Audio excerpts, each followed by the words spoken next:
Dear students, मैं संदीप स्वामी आप सभी का स्वागत करता हूं इस नए यूट्यूब चैनल पर जिसका नाम है सोशल स्टडीज मंत्रा। और आज की मोटिवेशनल लाइन है, मुश्किल नहीं है कुछ भी दुनिया में, मुश्किल नहीं है कुछ भी दुनिया में, तू जरा कोशिश तो कर, तेरे सारे ख्वाब बदलेंगे एक दिन हकीकत में, तेरे सारे ख्वाब बदलेंगे एक दिन हकीकत में, तू जरा कोशिश तो कर। और इन्हीं लाइन के साथ आज की शुरुआत करते हैं। और आज हम लोग पढ़ेंगे सोर्स ऑफ क्रेडिट। इसके टू टाइप्स होते हैं, एक होता है फॉर्मल सोर्स, दूसरा इनफॉर्मल सोर्स।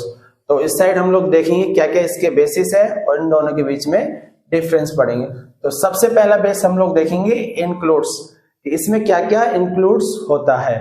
फॉर्मल सोर्स में आता है बैंक्स एंड कोऑपरेटिव सोसाइटीज, और इनफॉर्मल सोर्सेज में क्या क्या आता है, जैसे आप अपने रिलेटिव से लोन लेते हो या फिर अपने खास दोस्त से लोन लेते हो, या ट्रेडर्स, मनी लेंडर्स और एम्प्लॉयर्स। तो इनफॉर्मल सोर्स में क्या क्या आया, relatives, friends, traders, money lenders and employers. Second difference supervision, इसका मतलब इसको सुपरवाइज कौन करता है।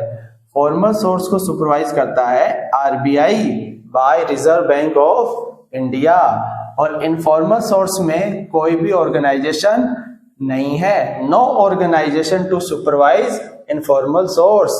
थर्ड पॉइंट, ये क्या फॉलो करता है, formal source follow all government rules and regulation, ये सारे के सारे government rules and regulation follow करता है। बट इनफॉर्मल सोर्स ये सब फॉलो नहीं करता। जब आप अपने दोस्त से लोन लेते हो तो क्या उसमें रूल्स एंड रेगुलेशन फॉलो होते हैं? नहीं। अगला क्या है, कोलैटरल, यानी कि जो एक्स्ट्रा सिक्योरिटी दी जाती है, जो कोई सामान गिरवी दिया जाता है, उसे कहते हैं। तो फॉर्मल सोर्स में क्या होता है, इसकी जरूरत होती है, रिक्वायर, कोलैटरल सिक्योरिटी की जरूरत किसमें होती है, फॉर्मल सोर्स, और इनफॉर्मल सोर्स में नहीं होती, not require. Next difference is rate of interest.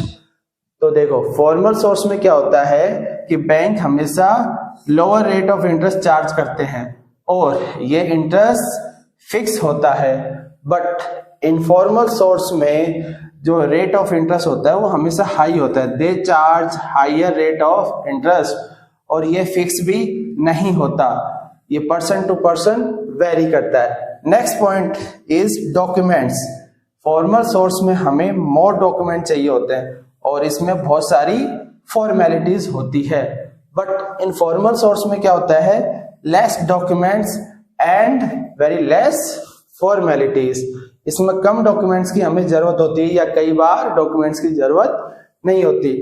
Last difference is motive, इसका मेन मोटिव क्या होता है या फिर इसका मेन एम क्या होता है, मकसद क्या होता है। फॉर्मल सोर्स का मेन मोटिव होता है सोशल वेलफेयर करना और साथ के साथ प्रॉफिट मेकिंग भी होता है, लेकिन इनफॉर्मल सोर्स का मेन मोटिव सिर्फ प्रॉफिट मेकिंग होता है।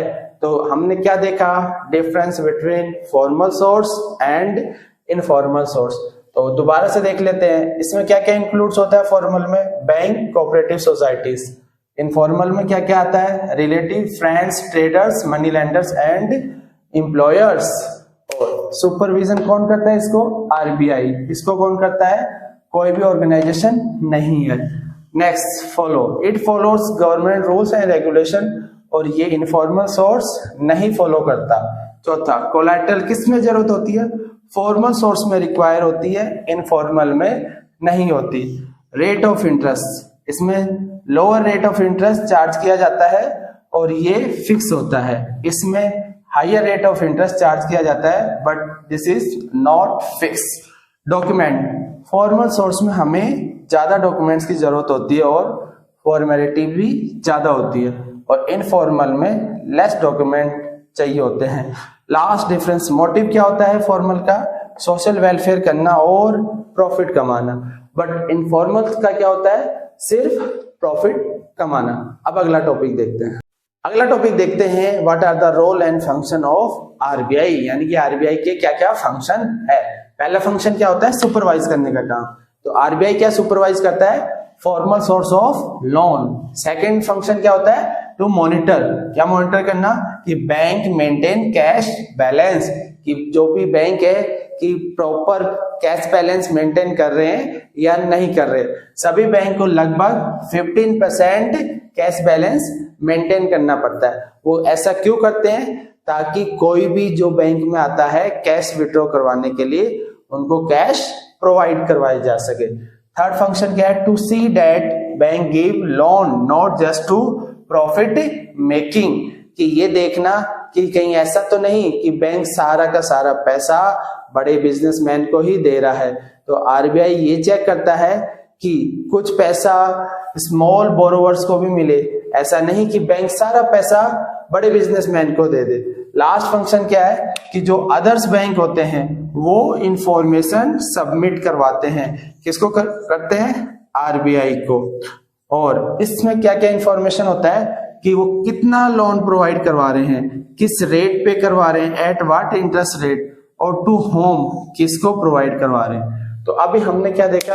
What are the functions of RBI. तो 4 फंक्शन देखे। पहला क्या था? सुपरवाइज करने का काम, किसको? फॉर्मल सोर्स को। दूसरा मॉनिटर करना, क्या कि कितना कैश बैलेंस वो बैंक मेंटेन कर रहे हैं। तीसरा वो क्या चेक करता है कि बैंक ऐसा तो नहीं कि प्रॉफिट मेकिंग बिजनेस को ही सारा लोन दे रहा है, उसको कुछ लोन स्मॉल बोरोवर्स को भी देना होगा। साथ के साथ जो अदर्स बैंक होते हैं वो कुछ इंफॉर्मेशन प्रोवाइड करवाते हैं आरबीआई को, और क्या क्या हो सकती है कि वो कितना लैंड कर रहे हैं, कितना प्रोवाइड करवा रहे हैं, साथ के साथ कितने इंटरेस्ट रेट है और किसको दे रहे हैं। तो अभी हमने क्या देखा? What are the functions of RBI. अब आज का लास्ट टॉपिक पढ़ते हैं, वो है self help group. Self help group क्या होता है? ऐसा ग्रुप जो खुद की हेल्प के लिए बनाया जाता है। बेसिकली इसमें कितने मेंबर होते हैं? 15 से 20 मेंबर होते हैं, जो क्या करते हैं? रेगुलरली पैसा सेव करते हैं। They meet and save regularly, और उनके पास जितना भी अमाउंट होता है, जैसे 25 रुपीज से लेके 100 रुपीज, या फिर अगर ज्यादा हो तो वो ज्यादा पैसा सेव करते हैं। इसमें उनको फायदा क्या होता है कि जब भी किसी को इन लोन चाहिए होता है तो उनको कम रेट पे, लेस इंटरेस्ट, आसानी से मिल जाता है। सो बेनिफिट क्या है? मेंबर गेट ए स्मॉल लोन, यानी कि जब उनको छोटा मोटा लोन चाहिए होता है तो आसानी से ले सकता है, ताकि वो अपनी जरूरतों को पूरा कर सके, टू मीट देयर नीड्स। अगला फीचर्स क्या है? इफ रेगुलर इन सेविंग, अगर ये ग्रुप अपनी सेविंग रेगुलर इंटरवल पे करता है, यानी कि 1-2 साल तक करता है, तो बैंक उनका रिकॉर्ड चेक करके उनको लोन प्रोवाइड कर सकता है। So they eligible for loan from bank. Next point, they are run by women in rural areas. और ज्यादातर देखने में ये मिलता है कि सेल्फ हेल्प ग्रुप में वुमेन ज्यादा पार्टिसिपेट करती है, और बेसिकली ये कहाँ पर होता है? Rural areas. Last point is decision. इसमें डिसीजन कौन लेता है? इसमें जो भी मेंबर्स होते हैं वो उसमें डिसीजन लेते हैं। तो हमने सेल्फ हेल्प ग्रुप के क्या क्या पॉइंट देखे। पहला पॉइंट कि इसमें 15 से 20 मेंबर का ग्रुप होता है, जो कि रेगुलर इंटरवल पे मिलते हैं और पैसा सेव करते हैं, और उनकी सेविंग 25 रुपीज भी हो सकती है या उससे ज्यादा। और इसमें उनको क्या बेनिफिट होता है कि उनको स्मॉल लोन आसानी से मिल जाता है और लेस इंटरेस्ट के साथ। और अगर ये self help group regular interval पे सेविंग करते हैं तो उनको बैंक से लोन भी मिल जाता है। Next point, run by women in rural areas. और बेसिकली इसको कौन चलाता है? ज्यादातर महिलाएं। और कहाँ पे? Rural areas. और उसमें जो भी डिसीजन होगा वो सारे मेंबर मिलकर लेंगे। अब हम देखते हैं उसके मेरिट्स क्या है, उसके एडवांटेज क्या है, क्या क्या बेनिफिट्स है।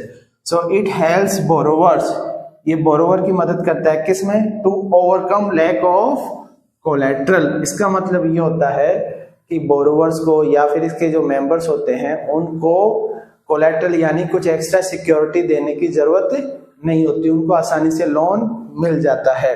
Next point, it provide timely loan and at low interest rate. इसमें क्या बेनिफिट है कि जब भी उनको लोन चाहिए होता है तो इजिली मिल जाता है, ज्यादा टाइम नहीं लगता और कम इंटरेस्ट पे लोन मिल जाता है। Next point 4, women, it helps women, women की मदद करता है कैसे? They become financially self reliant, यानी कि महिलाएं आत्मनिर्भर बन सकती है। तो ये क्या प्रमोट करता है? Woman empowerment. लास्ट पॉइंट क्या है? It provides platform to discuss social issues, इसका मतलब कि ये एक प्लेटफॉर्म प्रोवाइड करता है महिलाओं को कि वो बहुत सारे सोशल इश्यूज डिस्कस कर सकती है, क्योंकि महिलाएं यहाँ पर इकट्ठा होती है तो वो बहुत सारे जो पर्सनल इश्यू होते हैं, उनके सोशल इश्यू होते हैं, वो सारे डिस्कस करती है। और वो इश्यू क्या क्या हो सकते हैं? जैसे हेल्थ रिलेटेड इश्यू हो गया उनका, या फिर न्यूट्रिशन रिलेटेड हो गया, या फिर कई महिलाओं को डोमेस्टिक वायलेंस का सामना करना पड़ता है। तो ये एक बेटर प्लेटफॉर्म प्रोवाइड करता है सभी महिलाओं को कि वो यहाँ पर अपने सारे इश्यूज डिस्कस कर सकती हैं। तो आज हमने क्या जाना? What are the difference between formal source and informal source, और देखा कि सेल्फ हेल्प ग्रुप क्या होता है और उसके क्या बेनिफिट है। और इस तरीके से हमारा चैप्टर ये कंप्लीट होता है और कल से हम लोग नेक्स्ट चैप्टर स्टार्ट करेंगे। तब तक देखते रहिए सोशल स्टडीज मंत्रा।